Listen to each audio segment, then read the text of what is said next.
1921 წელი, თებერვალი.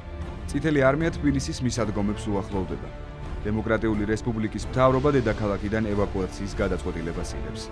ასეთ რთულ ვითარებაში მთავრობის მეთაური ნოე ჟორდანია საქართველოს მუზეუმების ზედამხედველს ექვთიმე თაყაიშვილს განსაკუთრებული მისიის შესრულებას ავალებს. თაყაიშვილმა ქართული საუნჯე ბოლშევიკებისგან საფრანგეთში უნდა გადამალოს.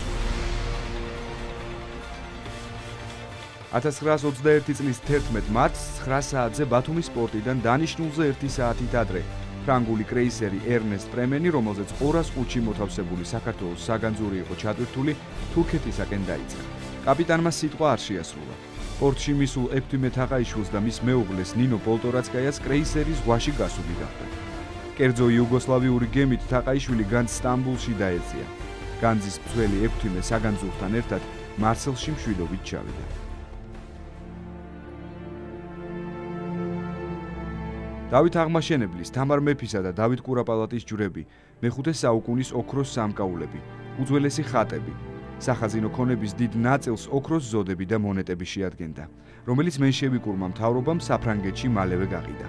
ემიგრაციის დროს, მიუხედავად უკიდურესი მატერიალური გაჭირვებისა და მსოფლიოს სხვადასხვა მუზეუმის შემოთავაზებისა, ექვთიმე თაყაიშვილმა არც ერთი ნივთი არ გაყიდა.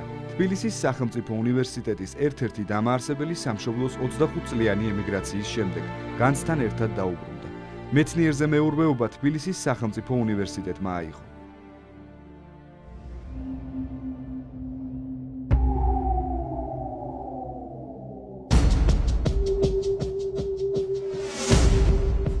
საბჭოთა უშიშროებამ მოხუცი მეცნიერით ჩამოსვლისთანავე დაინტერესდა. მას მუდმივად უთვალთვალებდნენ. ერთოთახიან ბინაში ვაშლოვანის ქუჩაზე დასახლებულ თაყაიშვილს ერთ დღეს უშიშროების თანამშრომლებმა მიაკითხეს. საწოლში მყოფ 90 წლის მეცნიერს ჩაცმაში მიეხმარნენ და უშიშროების სამინისტროში წაიყვანეს, სადაც მისი დაკითხვა 3 საათს გაგრძელდა. უშიშროების მინისტრმა, გენერალ-ლეიტენანტმა რუხაძემ მას 28 შეკითხვა დაუსვა და საფრანგეთში გატარებული წლებით დაინტერესდა. ექვთიმე 3 საათიანი დაკითხვის შემდეგ სახლში დააბრუნეს. აკრძალვის მიუხედავად ვაშლოვანის ქუჩაზე, მეორე სართულის აივანზე კონსტანტინე გამსახურდიას, აკაკი შანიძეს, ნიკო კეცხოველს, შოთა ამირანაშვილს და კათოლიკოს პატრიარქს კალისტრატე ცინცაძეს ხშირად ხედავდნენ. თაყაიშვილის დაკრძალვას 40-მდე ადამიანი დაესწრო. უშიშროებამ მეცნიერებს საქართველოს საგანძურის მცველის უკანასკნელ გზაზე გაცილება აუკრძალა. 2002 წელს ქვეყნისა და ერისადმი გაწეული სამსახურისთვის საქართველოს მართლმადიდებელმა ეკლესიამ ექვთიმე თაყაიშვილი წმინდანად შერაცხა.